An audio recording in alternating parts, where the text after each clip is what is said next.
L'eau, c'est un argument pour sauver autre chose, c'est pour sauver un paysage extraordinaire, un lieu de calme, je dirais un lieu de contemplation. Étant donné que pour moi c'est essentiel, j'ai mis tout mon savoir-faire à essayer de sauvegarder ce système par tous les moyens, et celui de l'eau est un bon moyen parce qu'on en manquera. Je me suis mis dans des associations de protection de la nature pour avoir une tribune. Et de fil en aiguille, eh bien, on a non seulement fait face à tous les risques d'aménagement locaux, mais il a fallu échafauder toute une théorie de conservation de la rivière qui s'est trouvée correspondre avec la protection de l'eau. Alors vous avez ici le type même de ce qu'il faut faire et de ce qu'il ne faut pas faire. Derrière, vous avez la rivière en train de divaguer avec ses méandres. Et puis de ce côté, eh bien, un enrochement. C'est pas vraiment du rocher, c'est n'importe quoi, c'est du béton armé, c'est des carcasses de voitures, et tout ça pour protéger une carrière qui était derrière. Et maintenant la carrière est fermée, mais la cicatrice reste.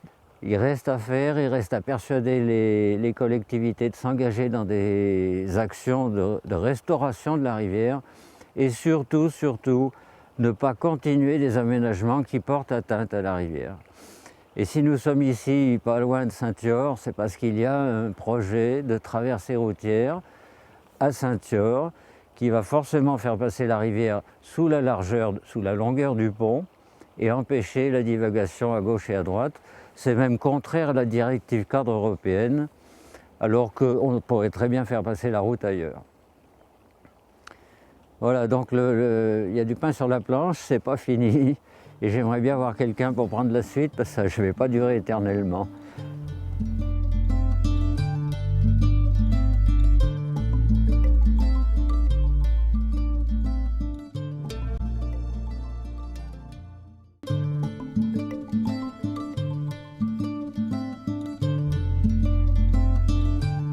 Aussi loin que remonte ma mémoire, j'ai toujours été passionné par la rivière. Je suis d'ailleurs né dans une maison dont le jardin était délimité par 2 rivières.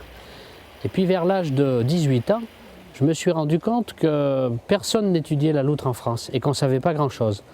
Donc on a créé les premières associations et on a fait un premier inventaire qui était catastrophique, puisque avant la protection de la loutre, c'est-à-dire à la fin des années 60, elle n'existait plus que dans quelques départements en France. Rendez-vous compte qu'il a fallu attendre 1972 pour qu'elle ne soit plus chassée et piégée. Et puis après, progressivement, on a créé le groupe Loutre, la Société française d'études et de protection des mammifères, et on a vu l'espèce qui reprenait grâce à la protection. Et aujourd'hui, on peut dire qu'elle est sauvée en France, puisqu'elle a maintenant repris toute la façade atlantique, le Massif central et une bonne partie des Pyrénées. Un merveilleux souvenir, en France, c'était au mois d'avril, au bord d'un étang. La loutre était en train de manger des crapauds au fond d'un étang, pas très loin.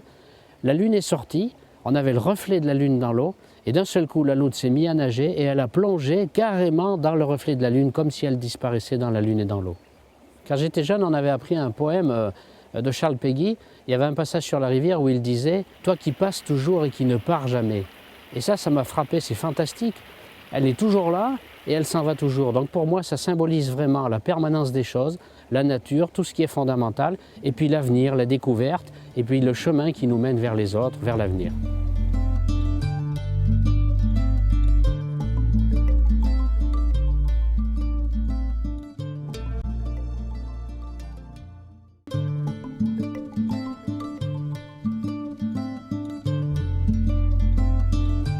La Loire vivante, c'est une belle histoire, effectivement.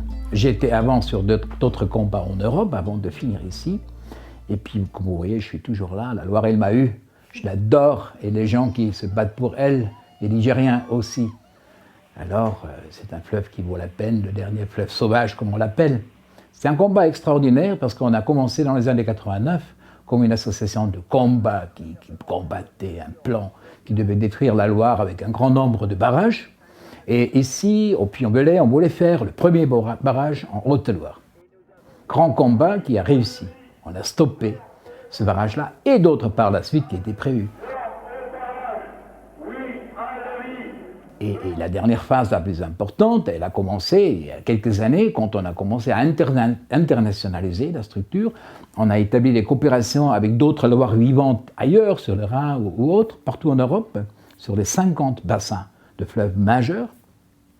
Mais aussi, on a commencé à nous structurer autrement sur le bassin et en France. C'est-à-dire, nous allons aujourd'hui renforcer physiquement, avec des salariés, des associations existantes le long de la Loire, pour former un réseau plus fort que jusqu'à maintenant. Cette décentralisation que nous avons faite, elle nous a permis notamment, et ça c'était le dernier grand combat qu'on vient de gagner, de sauver l'estuaire.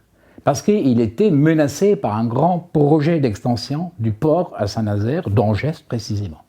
Alors, il est évident que pour nous c'est important, non pas seulement de gagner sur la source, avec la biosphère que nous demandons, mais aussi de gagner à l'estuaire. Comment voulez-vous qu'une voie vivante est vivante s'il n'y a pas un estuaire vivant?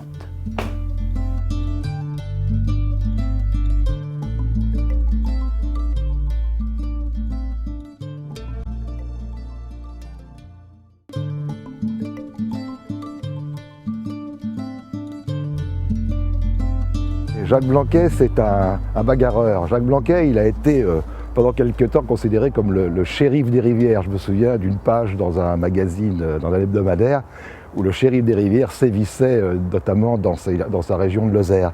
Ce qu'il a su faire, très bien, c'est des films, et notamment un film qui s'appelle Justice pour l'eau, qui était un film qui dénonçait les porcheries industrielles. Et c'était il y a 20 ans, 25 ans maintenant, peut-être 30, où les porcheries industrielles, on sait aujourd'hui qu'elles sont responsables de la prolifération des algues en mer. Et on a vu cet été, à la une de pratiquement tous les médias, les algues se propagent sur toutes nos côtes et finissent par empoisonner et la mer et les rivages. Jacques Blanquet, c'est vraiment une des grandes figures de la défense des rivières dans notre pays. Il est dans une association qui est présente depuis une cinquantaine d'années et qui a fait en particulier un travail remarquable sur le plan juridique en portant des contentieux sur les installations classées, des papeteries, des tanneries, des abattoirs qui rejetaient. On a un peu oublié tout ça, hein, mais dans les années 70, des quantités phénoménales de polluants dans la rivière. Donc Jacques et son association, d'autres bien sûr, hein, ont permis au droit de l'environnement d'évoluer de manière conséquente. Et ça, c'est remarquable.